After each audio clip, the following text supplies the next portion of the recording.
Hello les copains, j'espère que vous allez bien. Bienvenue dans ce nouvel épisode dans lequel, qu'est-ce qu'on va faire?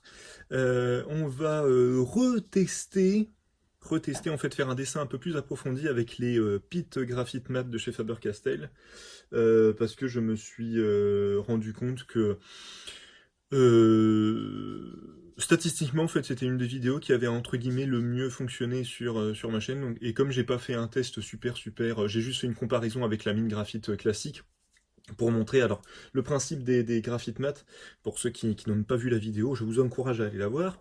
Il faut que j'arrête avec cet accent. Mais surtout, pour vous expliquer vite fait, en fait, le principe c'est que Faber-Castell a sorti ça récemment. Ça reprend exactement le même principe que la mine graphite. Mais en fait, ça enlève tout le côté brillant de la mine graphite qu'on a quand, pour ceux qui travaillent vraiment à la mine graphite de manière, par exemple, un peu réaliste et hyper réaliste, qui travaillent beaucoup en dégradé. Une fois que vous avez fini votre feuille, que vous la mettez à la lumière, j'ai pas d'exemple ici parce que je travaille quasiment jamais de cette manière-là, mais vous avez un espèce de reflet parce que la mine graphite, quand elle se dépose, bah c'est un pigment, je suppose que c'est un pigment, qui se reflète un petit peu, quoi, qui est pas mat du tout. Et du coup, ils ont sorti cette petite gamme de crayons de chez Faber-Castell qui refait de la mine graphite mais en mat. Du coup, voilà, comme j'avais fait un premier test là-dessus, je me suis dit qu'on allait faire un petit test un peu plus approfondi qu'avec ça, essayer de faire un dessin beaucoup plus développé pour voir un petit peu ce que ça donne en définitif. J'ai pas la gamme complète, hein, comme vous pouvez le voir, j'ai paf paf paf, hop, de la mine HB et du 14B. En gros, j'ai pris le moyen et j'ai pris le plus gras pour avoir un bon contraste entre les deux, pour faire mon test, c'est ce que j'avais fait sur la première vidéo. Et je me suis dit qu'on allait rester là-dessus, que j'allais pas m'engager sur la gamme complète parce que je travaille quasiment jamais comme ça. Et comme ça fait longtemps que j'ai pas travaillé de cette manière-là, je me suis dit que ce serait sympa de faire une petite vidéo là-dessus, ça changerait un petit peu de ma manière de dessiner habituelle. Et, euh, et je ne sais plus ce que je voulais dire. Enfin bref, on va faire ce test-là, et puis on va voir un peu ce que ça donne. Et oui, je fais ce test-là parce que je me dis que ce sera un test pas trop long, j'espère qu'il sera pas trop long, puisque j'ai déjà présenté les crayons sur une vidéo précédente, donc je vais pas refaire une présentation complète, mis à part ce que je vous ai dit en introduction. Et comme j'ai Inktober en plus à faire juste après, je vais essayer de m'attaquer à ça rapidement. Pour ce faire, nous allons travailler sur ce joli carnet de chez Lushturm sur lequel j'ai l'habitude de bosser et qui a l'avantage d'être extra blanc, donc je me dis que ça sera fort intéressant de voir un petit peu tout le contraste qu'on peut avoir avec ce genre de crayon. Ouais, oui, quand même, ouais, ça va jusque du 14B, donc t'imagines que le 14B, il est bien noir. Il est bien profond. On va tailler ça, et puis on va voir ce que ça donne. Pour ce faire, je ne l'ai pas dit, mais on va faire un petit portrait pour être un petit peu dans l'actualité et pour pallier au fait que je ne verrai certainement jamais ce film, en tout cas pas au cinéma. On va se faire un petit dune. Voilà. On va partir là-dessus, sur un petit dune pour pouvoir tester ça. Parce que là, je vais essayer de travailler de manière réaliste, hein, somme toute très simple. Mais comme je vous le disais, je travaille pas de cette manière-là d'habitude, donc là, ça va être rigolo. Alors allons-y. On va commencer naturellement avec la mine HB, hein, la moins grasse, pour essayer de placer le maximum d'éléments. Et puis on enchaînera en faisant des petits dégradés avec le 14B, de manière somme toute rudimentaire. C'est parti.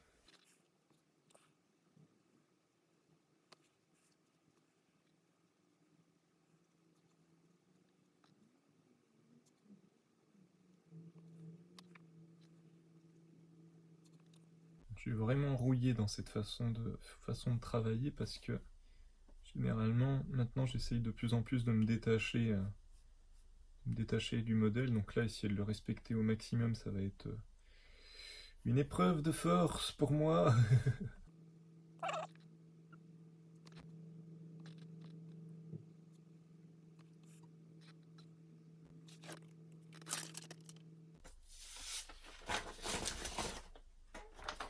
Un petit papier pour être sûr de ne pas estomper tout ce que je vais faire. Ce serait un peu dommage.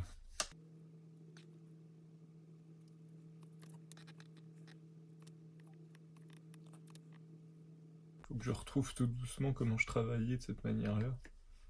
Là, pour l'instant, ça vient pas des masses. Ça va être rigolo.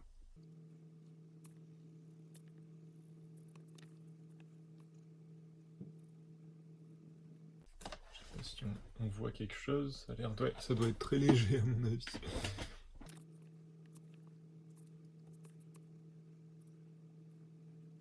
Moi, le principe, c'est qu'au bout d'un moment, j'essaie juste de repérer des, hop, des taches d'ombre et de lumière et de les marquer, histoire de donner un petit peu plus de corps au personnage que de faire un truc un petit peu basique comme là, comme vous pouvez le voir là pour les yeux, qui est vraiment triste. Ici, de remédier à ça. Alors déjà, le truc que j'avais déjà constaté à la première vidéo, c'est qu'en fait, comparé à de la mine graphite classique qui est, même en HB, qui est quand même, il y a un petit côté sec, un petit côté qui gratte, là, ça se rapproche quand même beaucoup plus d'une mine grasse. Donc je suppose qu'ils ont dû le lier avec un truc, avec un lien en particulier qui fait que ça reste mat quand on l'applique. Mais du coup, on a une sensation un peu étrange de... Comment dire? Comment dire? De... Ouais, de mine grasse, de mine cire un peu, voilà. Ouais, de cire de bougie, comme si on travaillait un peu à la cire. Donc c'est pas forcément hyper agréable, enfin. C'est déroutant, surtout. Qui est-ce qui est déjà en train de se perdre dans les détails, là? C'est Bibi.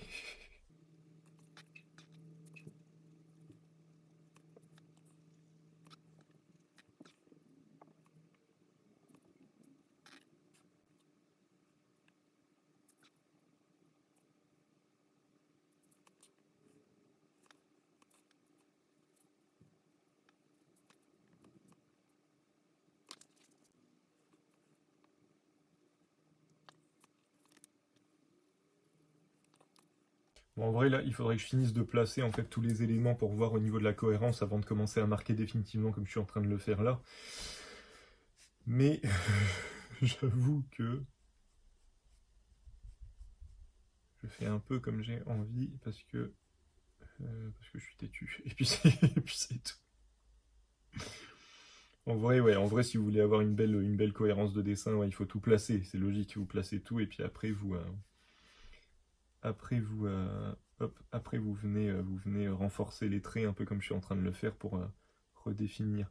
Mais moi, comme ça m'énerve d'avoir un espèce de regard de bulot là. On se demande s'il est vivant ou s'il est mort, hein? Alors j'ai pas vu le film, peut-être que sans faire exprès, ça correspond plus ou moins au charisme de l'acteur, mais bon, bref. C'était pas le but de départ, hein? On va quand même essayer de rectifier ça un petit peu.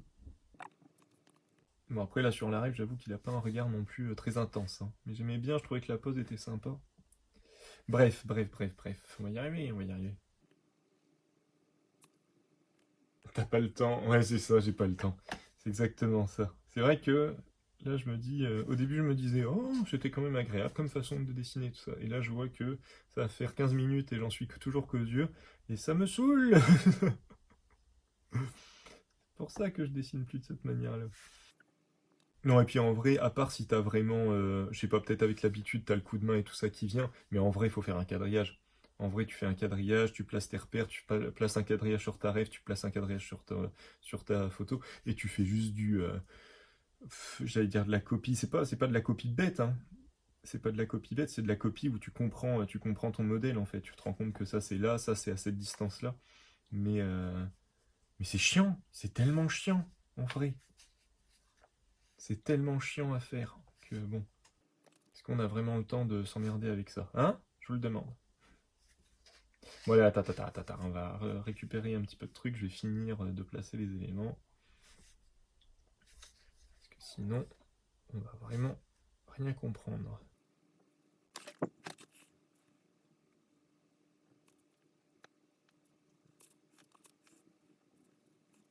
Parce que je fais souvent, c'est ça, c'est que visuellement, j'ai besoin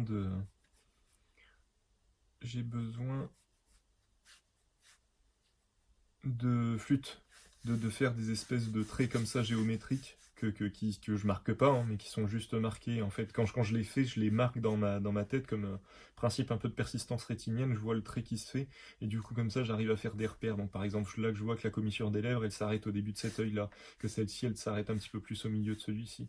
Donc, je prends ça un petit peu comme repère pour quand même m'en sortir et avancer, et avoir quelque chose de potable niveau réalisme.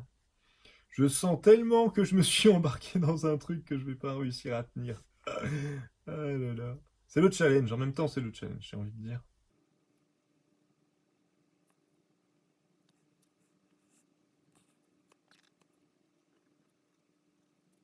Faussaire, ouais, carrément, faussaire. Faussaire de courte durée, hein. Je l'ai pas tenu longtemps. Attendez, je vais vous montrer comment travailler de manière. Non, non, j'ai bien conscience que je suis pas doué pour ça. Mais pour le coup, les maths graphites, ils sont intéressants vraiment pour ça, en fait. Parce que moi, par exemple, je me sers des mines HB, enfin, maintenant, je m'en sers plus, maintenant, j'utilise plus de la mine colorée, mais je m'en sers vraiment que comme pour du croquis, et je refais de l'aquarelle par-dessus, donc elle se voit plus. Donc en vrai, moi, que le résultat du truc soit brillant, flûte, de la mine graphite soit brillant, ou... ou mat, en vrai, je m'en fiche un peu. Je m'en fiche un peu parce que j'ai pas, ça va pas rester, ce sera caché en dessous de l'aquarelle. Et au contraire, à la limite, s'il peut y avoir un petit contraste, ça peut être sympa. Mais du coup, dans l'absolu, je m'en fiche un peu. Alors que oui, en effet, je peux comprendre que ceux qui travaillent vraiment professionnellement, qui font vraiment du portrait réaliste à la mine graphite, ben, ils recherchent quelque chose, en effet, où il n'y a pas où le tout est soit mat, soit brillant. Mais il n'y a pas cette espèce de, de, de double rendu.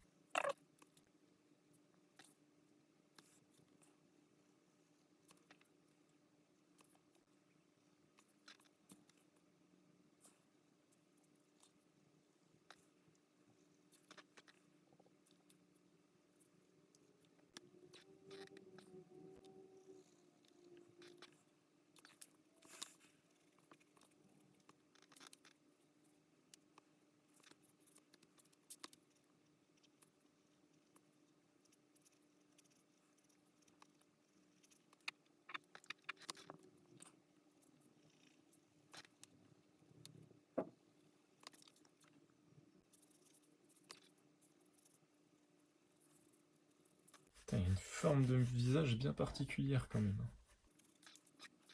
Fort particulière, monsieur.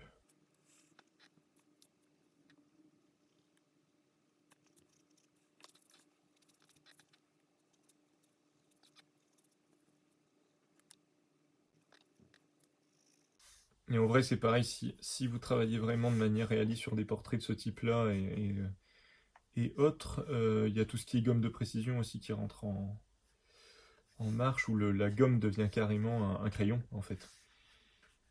Il devient carrément un outil pour redessiner et pas juste enlever une erreur, en fait. On va venir affiner un trait, mais on va venir aussi créer de la lumière, en fait. Tout simplement.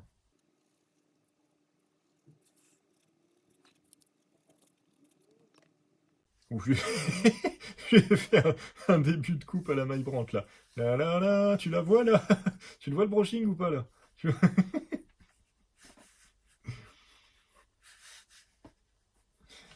Maille Brand qui joue dans Dune? Mais non. Ils sont forts, ouais. Ils l'ont fait revenir en hologramme. Alors oui, j'ai dormi que 5 heures encore une fois les copains. Donc un peu d'indulgence pour mon humour qui n'est déjà à la base pas très bon, mais qui là est encore plus exacerbé.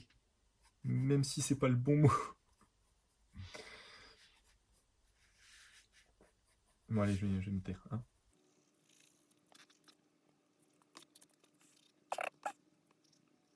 On va s'occuper de cette coupe de cheveux tout de suite parce que on va pas lui laisser, on va pas lui laisser cette tête là quand même. Hein. Pas raisonnable. Ah, j'ai tellement envie de partir autrement. Je l'ai un peu, ouais, il a perdu son côté un petit peu juvénile, quoi. Je l'ai fait un peu plus marqué, et surtout, je lui ai fait des petits yeux. Va falloir que j'essaye de rectifier ça. Mais vu qu'il est très marqué au niveau des yeux, je pense que je devrais pouvoir ombrer un peu plus. Là, c'est voilà, c'est bêtement comme j'ai commencé à détailler les yeux. Du coup, je me suis un peu perdu et du coup, ça fausse un peu l'image en fait. Faut que je garde à l'esprit que... Ah, voilà, faut que je garde à l'esprit. Je ne finirai pas cette phrase. Je sais pas pourquoi, ouais, je suis vraiment pas fan du crayon. Ça m'apporte pas grand chose, quoi. La mine grise, même en soi, en fait. Parce que le crayon en soi, quand c'est du polychromos ou quelque chose comme ça, je m'amuse bien avec. Mais alors la mine graphite, j'avoue que. À part la mine cubique, là, que j'utilise assez souvent, que je vous avais déjà présenté, celle-ci, tac tac tac, que j'utilise, t'es où? T'es là, que j'utilise assez souvent. Celle-ci, mais alors celle-là, c'est vraiment du classique, hein. C'est vraiment du classique. Là, j'essaie juste de donner le mouvement principal. Je sais pas si je vais vraiment tout détailler, je pense que je vais rester sur les cheveux, je vais rester plus dans le mouvement que dans quelque chose de figé.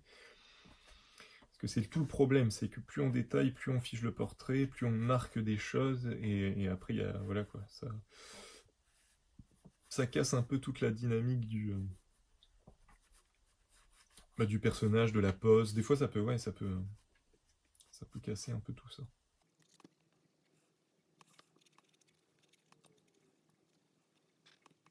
Bon, je pense que c'est quand même mal parti pour être réaliste, hein. Encore une fois, ce sera plus une interprétation. En fait, je me rends compte des fois que c'est pas... c'est... ça m'énerve forcément que ça lui ressemble pas.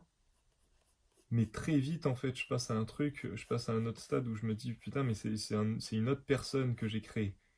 Et du coup, des fois, ça me satisfait. J'ai pas cette frustration de ça va pas, je gomme, je recommence, je veux que ça lui ressemble. Parce qu'en vrai, pour moi, très vite, je me suis dit, en fait, si c'est pour que ça lui ressemble, mais autant bidouiller une photo, quoi, autant s'amuser avec une photo. Ou si on veut vraiment que ça lui ressemble, bah on prend la photo et puis on la décalque, en vrai.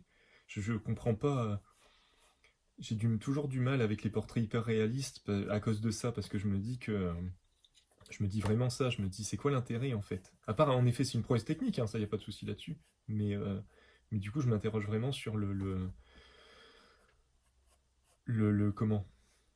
L'aboutissement de tout ça quoi. Philosophie du matin. Je sais pas si je suis pas très clair, mais dans le sens où enfin moi ça me satisfait pas quoi, moi ça me satisfait pas de me dire j'ai réussi, ça ressemble, voilà. Là c'est je me rappelle plus du nom de l'acteur, mais voilà, là c'est cet acteur-là, c'est bon, on le reconnaît bien et tout ça. Je préfère largement les dessinateurs qui, certes, on reconnaît, mais surtout il y a une patte, quoi. Il y a vraiment un truc, et c'est pas juste. Voilà, tous les commentaires de trucs genre, oh, on dirait vraiment une photo. Mais prenez une photo, les gars! Prenez une photo, je comprends pas l'idée. C'est cool, hein? C'est technique, c'est une prouesse technique, en fait. M'énerve tout seul. Ça m'énerve! Mon Dieu. Non, mais du coup, voilà, bref, tout ça pour dire, du coup, j'ai pas cette frustration qui va me dire à un moment donné, non, vas-y, recommence, ça va pas. Non, je vais m'en satisfaire, pas forcément par fainéantise ou quoi que ce soit, mais parce que je préfère, en fait. Je préfère largement avoir une vision d'une ref, une interprétation d'une référence que mais déjà impressionnant. Le portrait, c'est chaud. Mais oui, oui, oui, le portrait, c'est hyper chaud. Oui, oui, oui. Donc ouais, non, non, c'est technique, hein, la prouesse technique, elle est là, hein, ça, je remets pas ça en cause du tout. Ceux qui arrivent à faire ça, ils sont balèzes. Mais à la limite, je suis plus impressionné par ceux qui arrivent à choper un visage en quelques traits. Ça, oui, ça d'accord. Parce que là, je me dis, oh putain, il y a un vrai, il y a une vraie vision de l'essentiel que moi, j'ai pas. Moi, j'ai pas du tout, moi, j'ai du mal. Bon, je vais arrêter parce que là, on dirait qu'il y a beaucoup trop de mouvement dans ses cheveux. Mais en fait, il a plus de volume sur les côtés qu'au-dessus. Et ouais, ceux qui arrivent à saisir le dessin comme ça, ouais, ouais, ça c'est la référence en quelques traits, ça c'est balèze. Ceux qui font en détail vraiment, on dirait le mec qui essaye comment on dit ça, je perds mes mots ce matin. De se justifier dans son dessin pourri. Non, mais c'est parce que bon, hein, moi si vous voulez, je suis plus dans l'interprétation, voilà. Non, non, je sais pas faire, clairement je sais pas faire, ça y a pas. Mais voilà, mais au-delà de ça, ouais, ça m'intéresse pas de savoir faire, j'avoue. Savoir maîtriser un peu l'aquarelle, ça m'intéresse. Savoir maîtriser un outil, enfin, pas n'importe quel outil non plus, mais voilà. Il y a des choses qui m'intéressent, mais ça, le portrait réaliste, je me dis... mais merci, faites ça sans moi. Par contre, ouais, il faudrait que je trouve des espèces de cours ou je sais pas quoi pour voir un peu comment font ceux qui arrivent vraiment ouais, à saisir le truc en 3 traits, quoi. Ça m'intéresse, ouais. Ça, j'avoue, potentiellement, ça m'intéresserait.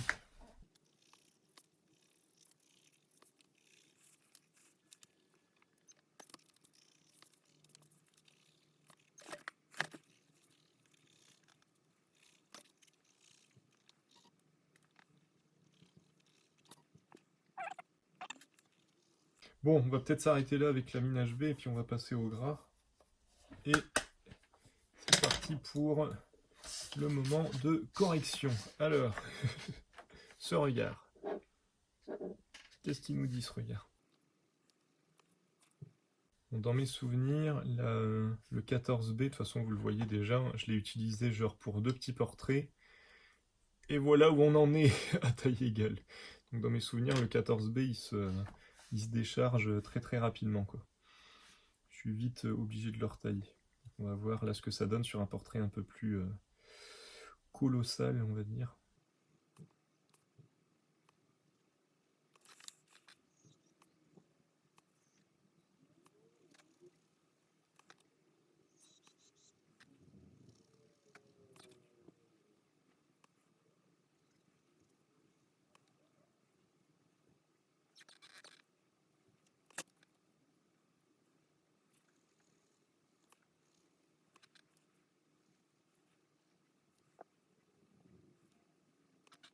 Quand même des petits reflets, hein.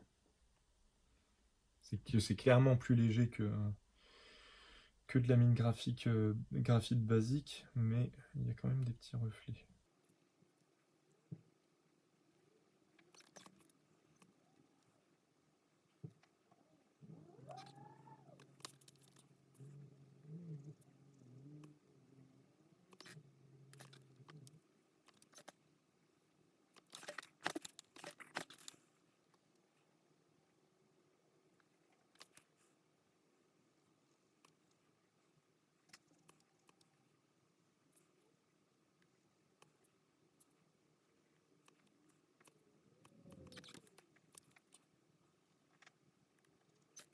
Parce que je vois le temps qui défile. J'ai mes enfants à aller chercher. J'essaye d'activer. J'aimerais au moins bien choper son regard. Après le reste, c'est bon. En fait, j'ai remarqué ça, quoi. Une fois qu'on a chopé, enfin, moi en tout cas, je trouve que ça fonctionne comme ça. Une fois qu'on a chopé le regard, après ça va, quoi. Le reste, ça roule. Mais c'est vrai que le regard, c'est un peu le plus compliqué à choper. On va essayer, on va essayer, on va essayer.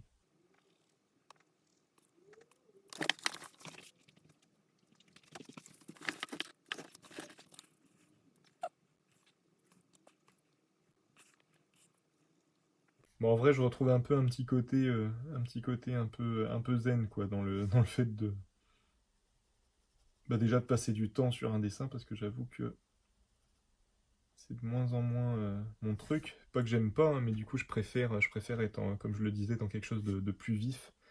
Là, vraiment, de prendre mon temps, d'essayer de choper à peu près chaque ombre, de la détailler, tout ça. Il y a un petit côté reposant, j'avoue. J'avoue. Petit côté reposant, ma foi, fort agréable. Mais ce sera, je pense, le premier et enfin, le premier. Je vais pas en refaire des dessins comme ça, je peux vous mentir. Pas ce qui me botte le plus quand même. Bon, en vrai, j'aurais peut-être dû démarrer directement avec la 14B parce qu'elle est complètement différente de la HB. Il y a beaucoup plus de grains et du coup, c'est quand même, je sais pas comment dire, beaucoup plus agréable. La HB, on dirait vraiment une espèce de mine de plomb cirée. Et donc, du coup, on n'a même pas le côté doux de la mine de plomb. On a vraiment l'impression de travailler avec un espèce de bâton de cire. Là, on l'a un peu moins avec celui-là. Et le fait que le fait...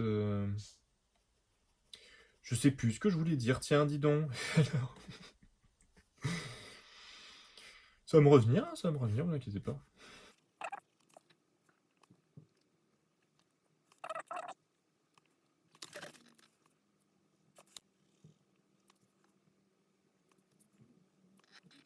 Ah, je lui ai quand même fait des yeux vides, hein, ça m'énerve. Bon, je triche un peu, j'essaye de lui faire une espèce de début de pupille. Enfin, de pupille ou d'iris, j'ai un doute. Hein, le truc noir à l'intérieur, là, voilà. Bon, écoutez, ça ira pour les yeux, on va pas s'acharner non plus. Ça ne sert à rien. Et là, vous allez me dire, mais pourquoi tu t'es lancé là-dedans alors que tu sais très bien que t'es pas bon là-dedans? Eh, pour le challenge, les copains, pour le challenge. C'est ça, hein. Pourquoi vous croyez que j'ai fait des gamins? Pour le challenge, pour tout pareil.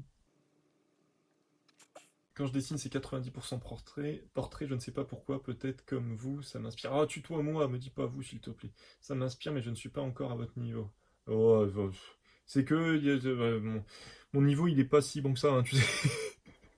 C'est gentil, c'est super gentil. Mais en vrai, je me galère là. En vrai. Mais ouais, moi aussi, moi, si je pouvais faire que du portrait, je ferais que du portrait en vrai.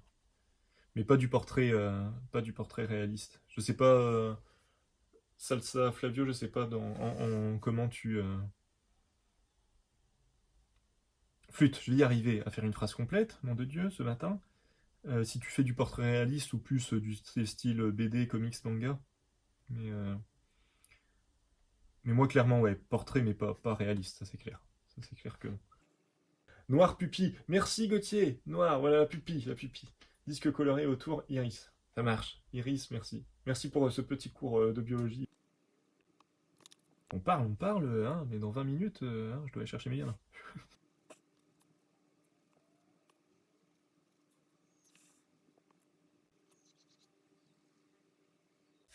En fait, il a une bouche vachement dessinée, hein, cet acteur. Ah ouais, je lui ai fait un visage vachement dur, en fait, hein.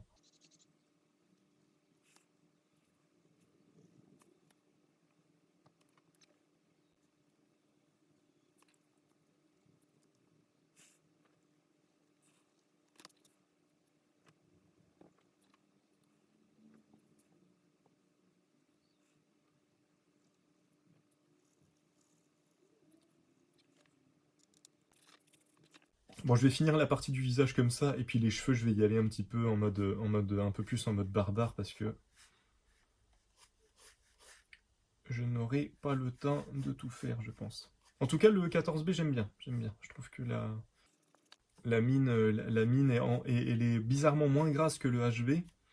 Et par contre, elle est plus grainée, je trouve, sur le papier. Enfin, en tout cas, sur ce papier-là, elle a un côté plus grainé qui est vraiment, vraiment agréable. Il fait pas bâton de cire, justement. Putain, je sais pas si c'est les yeux cernés ou pas, mais je trouve qu'il a un petit côté à... Comment il s'appelle? Celui qui fait le Joker, là. Je lui ai fait un petit côté à Joachim Phoenix. En fait, moi, je fais des portraits et après, je demande à la personne, alors, ça ressemble à qui? Ah, bah voilà, Louis de Funès? Oui, bah c'est lui, exactement. C'était exactement lui. C'était la référence que j'avais choisie à la base, bien sûr. Mais pourquoi il a ce costume? Ah, mais c'est un film il a pas fait jusqu'au bout. Et ouais, non, définitivement, je ne travaille plus de cette manière-là et j'en suis bien, et j'en suis bien content.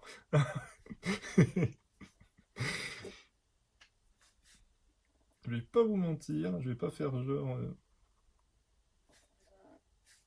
Clairement, j'y arrive pas. Et ça me gêne pas de, de pas y arriver. Je crois qu'en fait, il a une bouche plus grande que ça.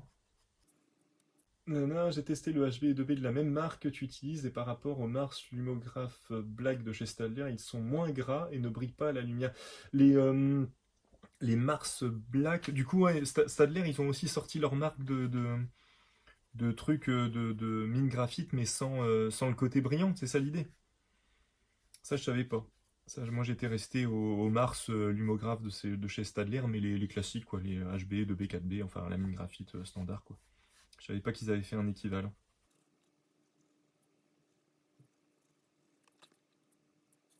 Les lumographes brillent plus, je trouve. Ok, faudra que j'essaye, écoute. Faudra que j'essaye. Pour voir un petit peu la différence, ça pourrait être intéressant.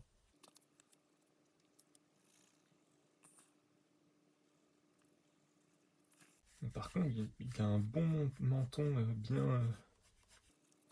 bien défini. Ce que j'aime bien faire, c'est ça, c'est venir marquer, venir détourer les ombres. Ça, j'aime bien.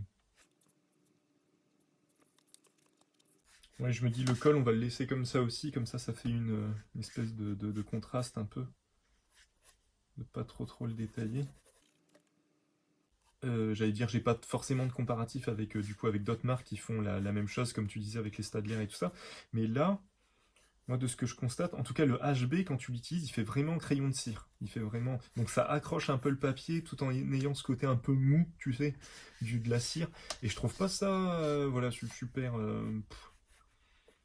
intéressant. Je trouve pas ça top.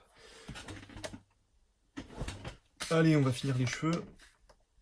Et puis on va s'arrêter là, ça sera déjà pas mal. À défaut d'avoir quelque chose qui ressemble à la référence, ça donne au moins une bonne idée de ce qu'on peut faire. Et au final, c'est vrai que même dans les foncés... Tiens, les cheveux, je vais essayer de charger un peu. Je vais essayer de bien foncer pour voir si on a du reflet ou pas. Je me dis, ça pourrait être intéressant.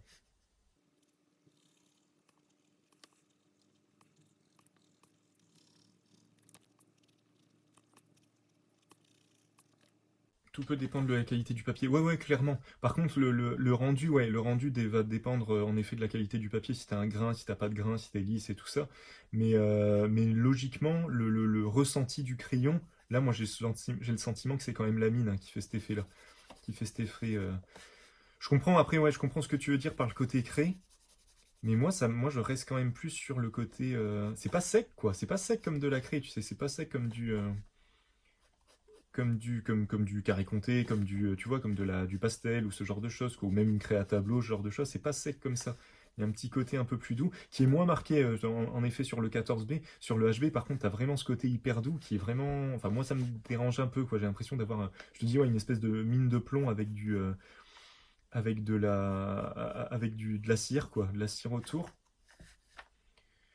Mais voilà, encore une fois, c'est pas ma technique de prédilection, donc forcément, ça, j'ai pas un très bon ressenti de base avec, quoi. De base, voilà, quoi, c'est pas tout ce qui est crayon, tout ça, pour moi, c'est entre guillemets secondaire pour l'instant. Après, il y a des crayons que j'utilise, hein, il y a des crayons que j'utilise vraiment limite pour ancrer à la fin et tout ça. Mais du coup, je passe pas énormément de temps avec, quoi, donc j'ai pas de. Je suis pas du tout fan des crayons pastel, mais j'en utilise de temps en temps pour faire deux trois retouches. Mais je ferai pas un dessin entier avec parce que rien que la sensation me dérange. La sensation du côté un peu papier de verre, mi-papier de verre, un truc un peu lisse. On dirait que ça gratte sans gratter. Enfin bref, c'est pas ce qui me. Il y a des trucs comme ça, hein. Moi je sais pas si toi ça te fait la même chose. Moi j'ai des outils comme ça. Ça me dérange physiquement de bosser avec. Et du coup j'y arrive pas. Du coup, je suis obligé de. Le stylet de l'iPad, le stylet de l'iPad, la nouvelle génération de stylets. Le premier, il était un peu brillant, et la nouvelle génération de stylets, ils l'ont fait un peu euh, mat. Et du coup, dès que tu, entre guillemets, là, c'est un peu chiant, un peu dégueu ce que je vais dire, mais dès que tu transpires un peu avec, bah, t'as une sensation de, tu sais, ça couine un peu du coup quand tu le balades sur tes doigts. Et j'aime pas cette sensation. Et donc je me suis acheté un étui en silicone. Bon, 11h05, je vais m'activer.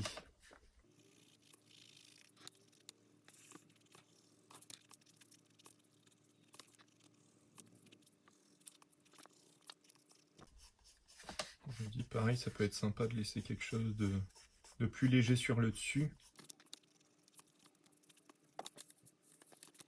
Par contre là, j'ai une belle zone noire là, on va essayer de bien la faire. Là, moi par exemple, préfère ce genre de choses en fait. C'est pour ça par rapport au dessin réaliste et tout ça, c'est pour ça que le dessin réaliste au final ça me. Des fois, en fait, je me rends compte que des fois, je peux foirer un dessin juste par recherche d'effets d'effet d'outils sur le support, en fait. Des fois, je tente un truc et je fais putain, j'aime vraiment bien ça, et du coup, je vais le forcer, je vais le faire un peu partout, et du coup, ça va pas, je dis foutre en l'air, c'est un grand mot, hein, mais ça va, je vais perdre en cohérence et en clarté de dessin, juste parce que j'ai trouvé un effet que j'aimais bien. Des fois, je fais un peu ce genre de choses. C'est pour vous donner une idée du pourquoi, pourquoi le dessin réaliste et moi, on n'est pas hyper copains. Et encore une fois, hein, je parle de dessin réaliste, voilà, vous avez bien compris. Hein, parce que encore une fois, il y a du dessin réaliste de gens qui, comme je le disais, saisissent le truc. Et ça, ouais, ça c'est balèze. Ça c'est vraiment chapeau. Chapeau les gars. Il me reste 10 minutes. Là aussi, belle zone noire là. Ouais, le 14B est super sympa. Hein, je persiste, je l'avais déjà dit dans la première vidéo, mais le 14B est vraiment très très sympa à utiliser. On a, rien qu'en le faisant au trait comme ça, on a vraiment une belle texture, quoi. Une belle pigmentation, un beau rendu. Non, non, il est bien.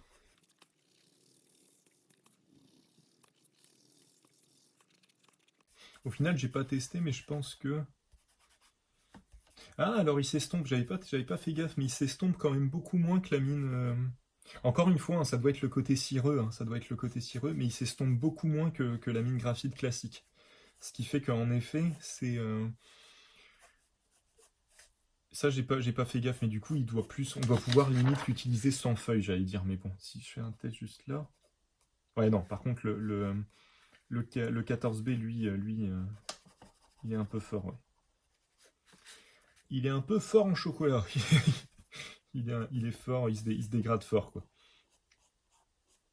Mais je pense que, ouais, que le HB, je sais pas, il doit faire, à mon avis, un mélange d'intensité. Moins il y a... Je vais dire une bêtise, hein, peut-être, mais peut-être que moins il y a de graphite, plus c'est léger.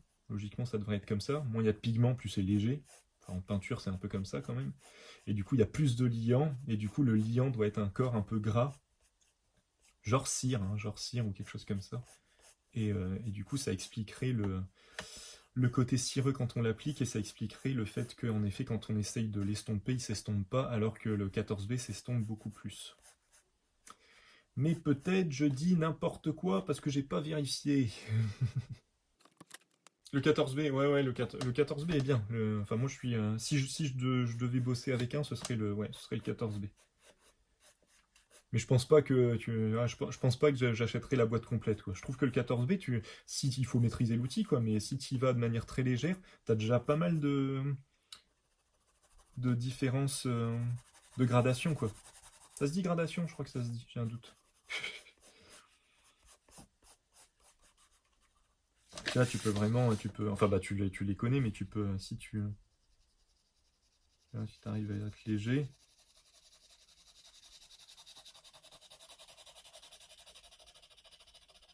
Si j'y vais vraiment comme un barbare, voilà, toutes les nuances que tu as. Chose que, juste pour tester, je vais y aller plus doucement.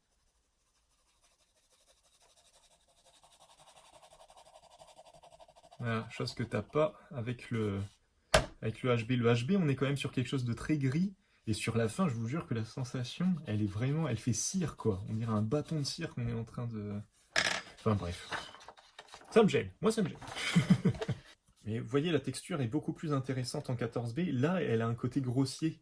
Et on finit même par voir le coup de crayon dans le papier. Là, on le voit un peu, mais ils se font vachement dans la pigmentation. Alors que là, on le voit quand même beaucoup. Et du coup, ça fait un peu une mine dans les 2H, 3H, mais grasse. Ça fait ça, ouais. En fait, ça fait ça. Mais les 2H, 3H, t'as un côté hyper rêche. Et dès que t'appuies un peu trop dessus, ça te marque ton papier, mais d'une violence. Et du coup, ouais, j'avoue que, voilà, pareil, ça je n'utilise pas. J'étais en train de me dire que ça se trouve, je suis reparti sur le HB. Mais non, non, tout va bien. Bon, là, j'y vais un peu à l'arrache, hein, mais bon. C'est parce que je voudrais me brouiller de finir. Là, je me dis, j'ai un beau biseau, donc je vais essayer de l'utiliser pour rajouter un peu de mèche. Il s'appelle pas mèche quelque chose d'ailleurs? Il s'appelle pas. Hein? Comment qu'il s'appelle, monsieur? Prochaine fois, je préparerai un peu plus. Bon, ça lui ressemble pas. Hein. Définitivement, ça lui ressemble pas. Mais j'aime bien le portrait, je le trouve sympa. En oubliant la référence, quoi. Mais je trouve qu'il y a quand même un petit air. Il y a limite un petit air à l'original, quoi. L'acteur de Dune, mais de 1984. Il y a un petit quelque chose. Tiens, attends, il y a juste ici, j'ai une belle zone noire aussi, j'avais oublié. Voilà. On va arriver tout doucement à la fin. Il est sympa, Judge Dredd. Ah ouais, tu trouves? Ça fait longtemps que je l'ai pas vu, Judge Dredd. Tu trouves qu'il y a un air à Stallone dans, dans Judge Dredd? Ah, c'est possible, écoute. Et bah ça tombe bien, parce que tu vois, c'est la référence que j'ai utilisée. Hein, je vous ai menti depuis le début. Ah ouais, non, ouais. Clairement, ça ne lui ressemble pas. Alors après, le truc, c'est de réussir à savoir à quoi ça tient. Je lui ai fait un visage trop long déjà. Tiens, je vais coller, hop, juste pour la fin, la référence à côté. Tac. Il y a plein de trucs, hein. Il y a plein de trucs. Je lui ai redressé son visage. Je lui ai fait un visage trop long. Tiens, en fait, comme ça va pas, je le vois pas. Hop. Beaucoup trop long le visage, beaucoup trop long. Et au final, il a une bouche quand même plus allongée, en fait. Bon, je vais pas m'amuser là-dessus. Là, il faut que j'y aille. Bon, le but de cette vidéo était surtout d'aller un petit peu plus en profondeur dans l'utilisation du Pit Faber-Castell, du Pit Faber-Castell Pit Mat. Et ça, je pense que j'y suis quand même arrivé. Je pense que je suis arrivé à un truc assez contrasté. Et on voit bien un peu ce qu'on peut faire avec, ce que des gens beaucoup plus talentueux que moi dans ce domaine pourront faire. Ce qui était un peu l'idée de cette vidéo.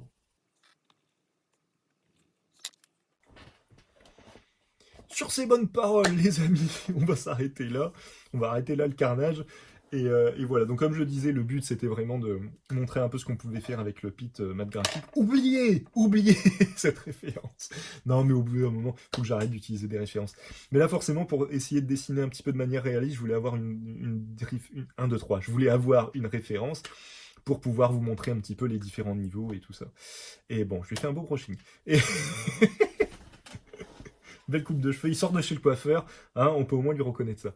Bon, sur ces bonnes paroles, je vous souhaite une bonne journée, bonne soirée en fonction de l'heure à laquelle vous regardez cette vidéo. N'hésitez pas, si vous avez des questions en commentaire sur Instagram, Facebook, tout ça, j'y répondrai avec plaisir. Prenez soin de vous et au prochain épisode. Salut!